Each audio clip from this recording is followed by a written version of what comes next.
dreadfully nervous. I had been and am. But why will you say that I am mad? The disease had sharpened my senses, not destroyed, not dulled them. Above all was the sense of hearing acute. I heard all things in heaven and in the earth. I heard many things in hell. How, then, am I mad? Hearken, and observe how healthily, how calmly, I can tell you the whole story. It is impossible to say how first the idea entered my brain, but once conceived, it haunted me day and night. Object there was none, passion there was none. I loved the old man. He had never wronged me. He had never given me insult. For its gold I had no desire. I think it was his eye. Yes, it was this. He had the eye of a vulture, a pale blue eye with a film over it. Whenever it fell upon me, my blood ran cold, and so, by degrees, very gradually, I made up my mind to take the life of the old man, and thus rid myself of the eye forever. Now, this is the point. You may fancy me mad. Madmen know nothing, but you should have seen me. You should have seen how wisely I proceeded, with what caution, with what foresight, with what dissimulation I went to work. I was never kinder to the old man than during the whole week before I killed him. And every night, about midnight, I turned the latch of his door and opened it, oh so gently. And then, when I had made an opening sufficient for my head, I put in a dark lantern, all closed, that no light shone out. And then I thrust in my head. Oh, you would have laughed to see how cunningly I thrust it in. I moved it slowly, very, very slowly, so that I might not disturb the old man's sleep. It took me an hour to place my whole head within the opening so far that I could see him as he lay upon his bed. Ha! Would a madman have been so wise as this? And then, when my head was well within the room, I undid the lantern cautiously. Oh, so cautiously. Cautiously. For the hinges creaked. I undid it just so much that a single thin ray fell upon the vulture eye.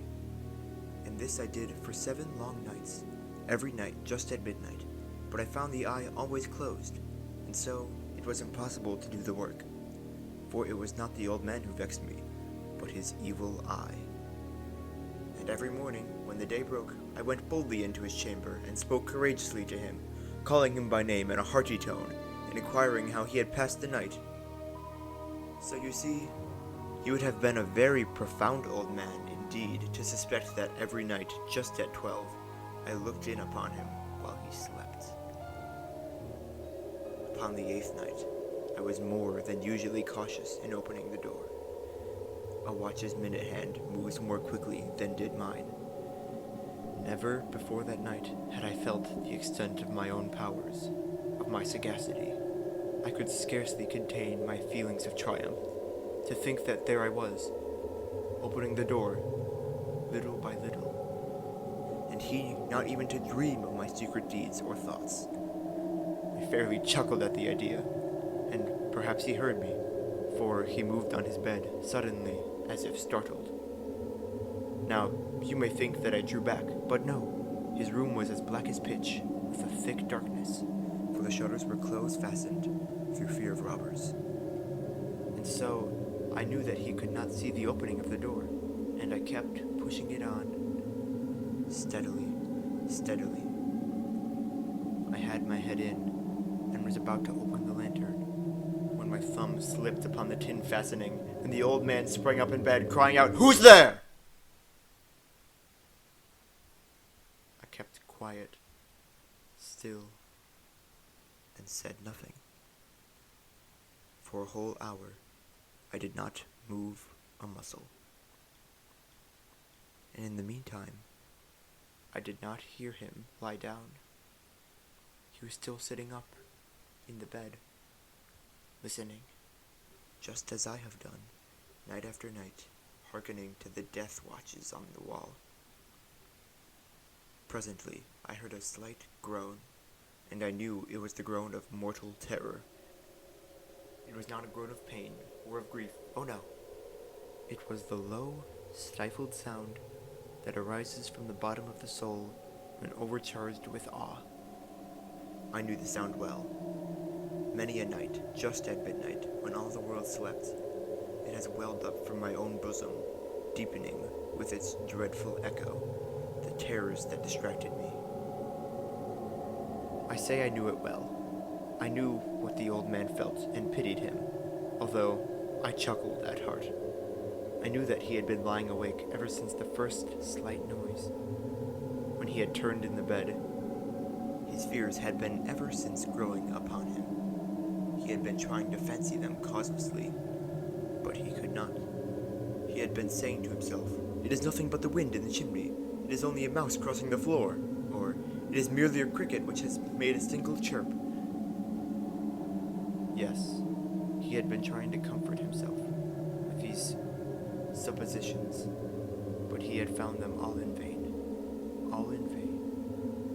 Because death, in approaching him, had stalked with his black shadow before him and enveloped the victim.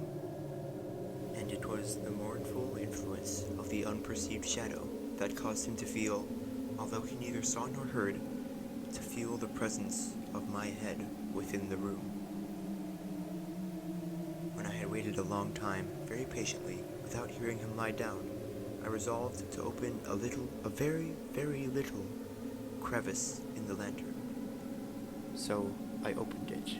You cannot imagine how stealthily, until, at length, a simple, dim ray, like the thread of the spider, shot from out of the crevice and fell full upon the vulture eye.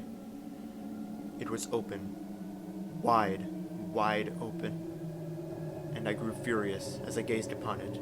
I saw it with perfect distinctness, all a dull blue, with a hideous veil over it that chilled the very marrow in my bones, but I could see nothing else of the old man's face nor person, for I had directed the ray, as if by instinct, precisely upon the damned spot. And have I not told you that what you mistake for madness is but over-acuteness of the sense? Now, I say, there came to my ears a low, dull, quick sound, such as a watch makes when enveloped in cotton. I knew that sound well, too. It was the beating of the old man's heart. It increased my fury, as the beating of a drum stimulates the soldier into courage. But even yet, I refrained and kept still. I scarcely breathed. I held the lantern motionless. I tried how steadily I could maintain the ray upon the eve. Meantime, the hellish tattoo of the man's heart increased. It grew quicker and louder every instant. The old man's terror must have been extreme. It grew louder, I say, louder every moment. Do you mark me well? I have told you that I am nervous. So I am. And now, at the dead hour of the night, amid the dreadful silence of that old house, so strange a noise as this excited me to uncontrollable terror. Yet, for some minutes longer, I refrained and stood still. But the beatings grew louder. I thought the heart must burst, and now a new anxiety seized me. The sound would be heard by a neighbor. The old man's hour had come. With a loud yell, I threw open the lantern and leaped into the room. He shrieked once only. In an instant, I dragged him to the floor and pulled the heavy bed over him. I then smiled gaily to find the deed so far done. But for many minutes, the heart beat on with a muffled sound. This, however, did not vex me. It would not be heard through the wall. At length, it ceased. The old man was dead. I removed the bed and examined the corpse. Yes, he was stone dead. I placed my hand upon his heart and held it there many minutes. There was no pulsation. He was stone dead. His eye would trouble me no more. If you still think me mad, you will think so no longer when I describe the wise precautions I took for the concealment of the body. The night waned, and I worked hastily, but in silence. First of all, I dismembered the corpse. I cut off the head, and the arms, and the legs. I then took up 3 planks from the flooring of the chamber and deposited all between the scatlings. I then replaced the boards so cleverly, so cunningly, that no human eye, not even his, could have detected anything wrong. There was nothing to wash out, no stain of any kind, no blood spot whatever. I had been too wary for that. A tub had caught all, ha ha. When I had made an end of these labors, it was 4 o'clock, still dark as midnight. As the bell sounded the hour, there came a knocking at the street door. I went down to open it with a light heart, for what had I now to fear? There entered 3 men, who introduced themselves with perfect suavity as officers of the police. A shriek had been heard by a neighbor during the night. Suspicion of foul play had been aroused, information had been lodged at the police station, and they, the officers, had been deputed to search the premises. I smiled, for what had I to fear? I bade the gentleman welcome. The shriek, I said, was my own in a dream. The old man, I mentioned, was absent in the country. I took my visitors all over the house. I bade them search well. I led them, at length, to his chamber. I showed them his treasures, secure, undisturbed. In the enthusiasm of my confidence, I brought chairs into the room, and desired them here to rest from their fatigues, while I myself, in the wild audacity of my perfect triumph, placed my own seat upon the very spot beneath which reposed the corpse of the victim. The officers were satisfied. My manner had convinced them I was singularly at ease. They sat, and while I answered cheerily, they chatted of familiar things. But ere long, I felt myself getting pale and wished them gone.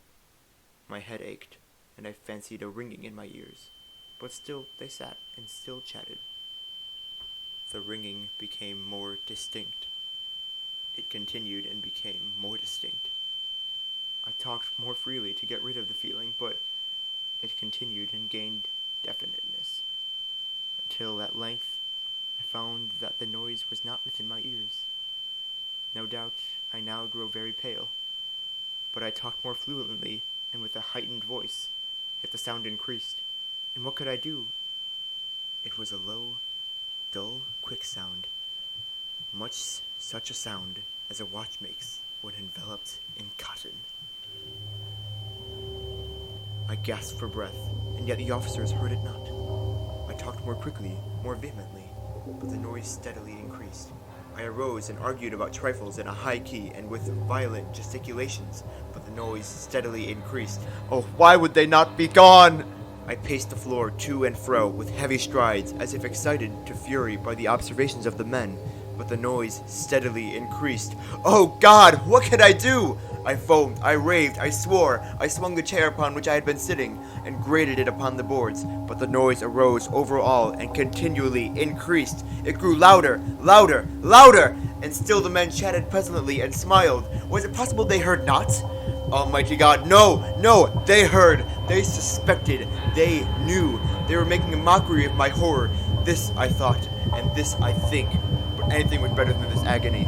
Anything was more tolerable than this derision. I could bear those hypocritical smiles no longer. I felt that I must scream or die. And now again, hark, louder, louder, louder, louder! Villains! I shrieked. Dissemble no more! I admit the deed! Tear up the planks! Here! It is the beating of his hideous heart!